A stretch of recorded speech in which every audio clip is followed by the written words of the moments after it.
Hello வணக்கம். இது உங்கள் சிவி ஜோன் காலை வணக்கம் டு ஆல். எல்லாரும் எப்படி இருக்கீங்க? இன்னைக்கு பார்த்தீங்கன்னா ஒரு சம்பவம் நைட்டு பார்த்தீங்கன்னா விஜய் பார்வதி அண்ட் கமருதீன் பேசக்கூடிய விஷயங்கள் இருந்துச்சு. அதுக்கு முன்னாடி பார்த்தீங்கன்னா ஒரு விஷயம் ஷேர் பண்ணியிருப்பேன்.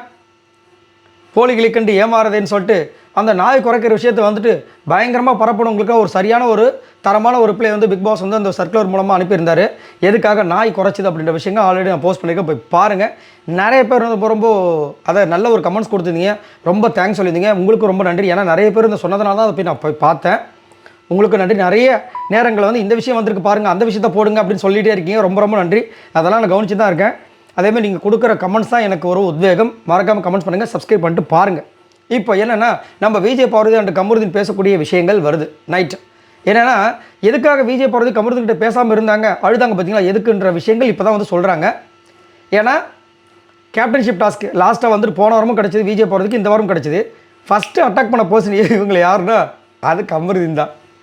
ஸோ அதனால் அவங்க மைண்டுக்குள்ளே ஓடிட்டே இருக்கு, இவன் என்ன நம்ம கூடயும் இருக்கான், நம்ம கூட தான் வாழவும் போகிறேன்றான், நம்மளே அட்டாக்கும் பண்ணுறான்.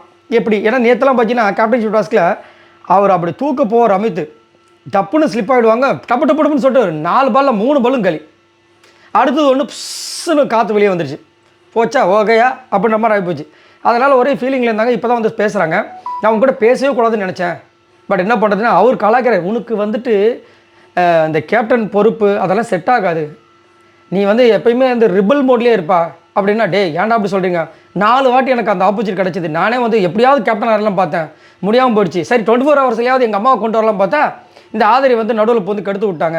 ஆதரி மட்டுமா கெடுத்து விட்டாங்க, ஃபஸ்ட்டே கனியும் கெடுத்து விட்டாங்கல்ல அப்படின்னு சொல்லி ஃபீல் பண்ணுறாங்க. அதுலேயும் ஆதரியை பற்றி என்ன சொல்கிறாங்கன்னா, இவங்க வந்து எவிக்ட் ஆகிட்டு வெளியே போகும்போது அவங்க அம்மாவை பார்க்கவே இல்லையா. அதை வந்து நீங்கள் வந்து சொல்கிறாங்க அவங்க அம்மாவை பார்க்கறது இந்த பொண்ணோட தப்பு தானே.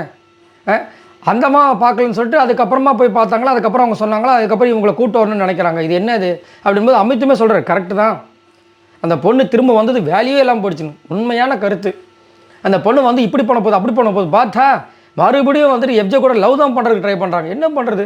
ஒரு லூஸு அப்படின்னு சொன்னதை வந்துட்டு அவங்ககிட்ட, அதாவது இப்போ எஃப்ஜே கிட்ட கேட்க மாட்டாங்க, ஆனால் கமருதீன் கிட்ட மட்டும் சண்டைக்கு வராங்க. இதை வந்து நம்ம விஜய் சேதுபதி கேட்பாரா தெரியலையே.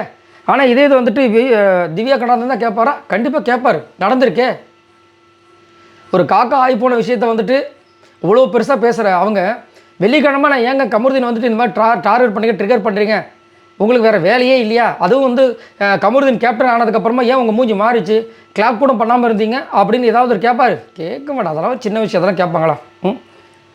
என்னத்தை பண்ணுறது? அதாவது ஸ்பெஷலி என்ன பார்த்தீங்கன்னா விஜய் பார்வதி கமருதீன் அவங்களோட விஷயங்கள் வந்துச்சுன்னா பூதாகரமாக வெடிக்கும். இப்போ கூட கமெண்ட்ஸில் போட்டாங்க, அதுங்களும் வந்து ஜோடியாக வந்து எவிட்டுன்னு வீடியோ போட ஆரம்பிச்சிட்டாங்களா. உருட்டுங்க என்ன பண்ணுறது? ரைட், அவங்க இருக்கிற வரைக்கும் அவங்களுக்கும் சேனல் ஓடணும், அதுக்கு இஷ்டத்துக்கு எல்லாரும் அடித்து விட தான் செய்வாங்க. நீங்கள் தான் வந்து அதை முடிவு பண்ணணும், சரிங்களா, எது உண்மை எது கரெக்டு அப்படின்ட்டு. சார் இன்னொரு விஷயமும் சொல்கிறாங்க, உங்க கூட பேசவே கூடாதுன்னு நினச்சிட்டு இருந்தேன். எஃப்ஜே மிக்கல்ஸ் இருக்கிறவங்க கேமில் வந்துட்டு இந்த ஃப்ரெண்ட்ஷிப்போ இல்லை லவ்வோ இல்லை மோர் தென் ஃப்ரெண்ட்ஷிப்போ எந்த உறவாக இருந்தாலும் சரி எடுத்துகிட்டு வராதான் அவங்க தான் சொன்னாங்க. அதனால தான் அப்படிங்கும்போது அவரும் வந்து பேசி கடைசியில் நைட்டு வந்துட்டு ட்ரை பண்ணுறாரு திரும்பவும் அமித். சரி நீ ஏறு முதல்ல ட்ரை பண்ணலாம் அப்படின்ட்டு அவர் சொன்னார்ல, இவங்க சொன்னாங்களா, ஆனால் தூக்கி அப்படி தூக்கிட்டார். இதை முதலே செஞ்சு தான் செம்மையாக இருந்திருக்குமே அப்படின்னு வந்துச்சு. ஆனால் அங்கேயும் பண்ணார். அதே மாதிரி ஒரு சில பேர் கமெண்ட்ஸ் போடுறாங்க, ஏன் தூக்கியெல்லாம் வச்சு நிற்கிறாங்க, அது ஏதாவது ரூல்ஸ் இருந்துச்சா தூக்கணும்னு சொல்லிட்டு. தூக்கணும்னு ரூல்ஸ் இல்லை, தரையில் தான் விளையாடணும்னு ரூல்ஸ் இல்லை. அதெல்லாம் வந்துட்டு கேமோட ஸ்ட்ராட்டஜிஸ் அப்படின்றது நம்மளோட கருத்து. எது எப்படியோ 2 பேரும் ஒன்றா சேர்ந்துட்டாங்க. இப்போ சேர்ந்தது மட்டும் முக்கியம் கிடையாது, அவங்க அம்மா அவங்க அப்பாவோ யாரோ வராங்க போது என்ன பண்ண போகிறாங்கன்றதை பொறுமையாக தான் பார்க்கணும். ஸோ இன்றைக்கி யார் எவிட் ஆக போகிறாங்கன்றது ஒரு பெரிய பிரளயமாக இருக்குது. பார்க்கலாம், கொஞ்சம் நேரத்தில் அப்டேட் வரும். நான் கண்டிப்பாக உங்களுக்கு அப்டேட் கொடுக்குறேன்.